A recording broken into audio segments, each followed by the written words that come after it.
Okay, so today we get to do tangent and normal lines, which we have done before, but this time we get to do it with implicit differentiation. Okay, so we only have this example so that we can just see how to apply what we knew from before to something we just started learning now.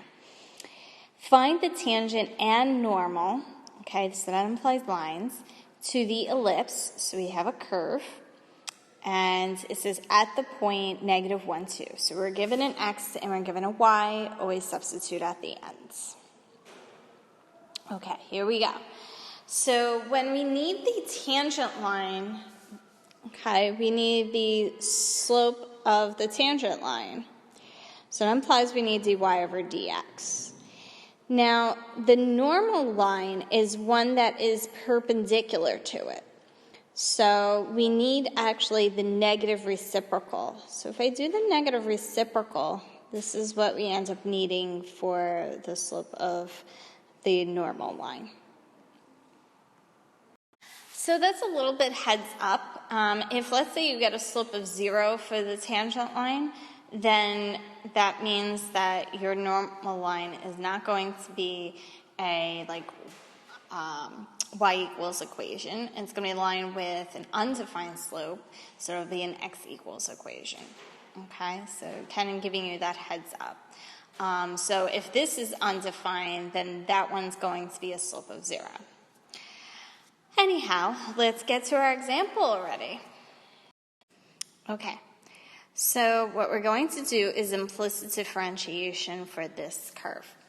So if I take the derivative of the left side of the equation, I'm going to do the sum and difference rules. For the first term, I take the derivative with respect to x.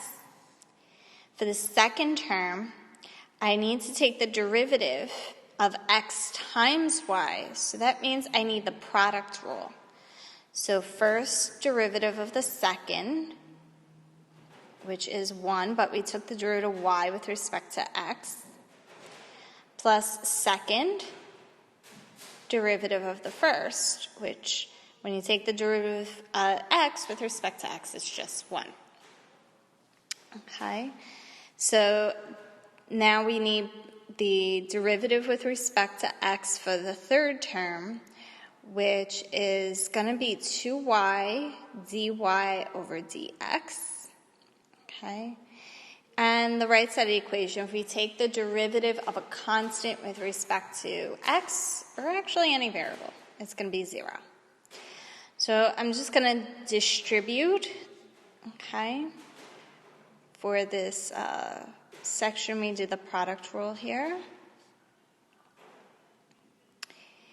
And make the terms that have a dy over dx on the left-hand side of the equation and move the terms over that don't have it to the right side of the equation. So I'm going to be subtracting the 2x and adding over the y, and I'm going to be running out of space. So let me move this up here. I'm going to factor out dy over dx from the left side of the equation. I don't need to do anything to the right side. But now I get dy over dx to be negative 2x plus y over negative x plus 2y. Can't really simplify. If I wanted to, I could factor out a negative. That's not needed. So at this point, we're going to plug in our values for x and y. We always plug in last. So if we do that, make sure we have that here. Always show the substitutions, most powerful thing. So that is the slope of our tangent line, okay? So we end up getting 4/5. So I'm going to write that here. I'm not going to write the line just yet, okay? That is our slope of our tangent. I'm going to try to erase everything else so now we can work on our normal and get our 2 lines.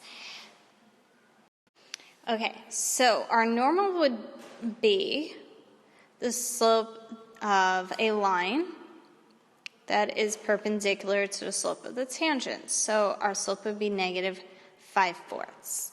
Okay? So with that being said, okay, we have two different lines that we can do.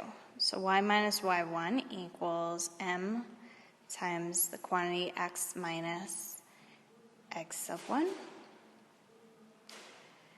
And y minus y sub 0, however you memorize the formula, equals m times the quantity x minus x sub 0. Okay, so if we multiply the 4/5 to our quantity and add over the 2, and if we multiply by a negative 5/4 and add over the 2, then we have y equals, wait, I was supposed to distribute the 4/5. I said it, but then I didn't write it. So we get 4/5 x, make a common denominator, add them up, and you get 14/5 if we solve for y. And over here, I did do the distributing. I'm just losing negatives and equals here. X and common denominator, we get plus 3/4. Okay? So there we have it. All right, so continue to work on problems like these, and good luck.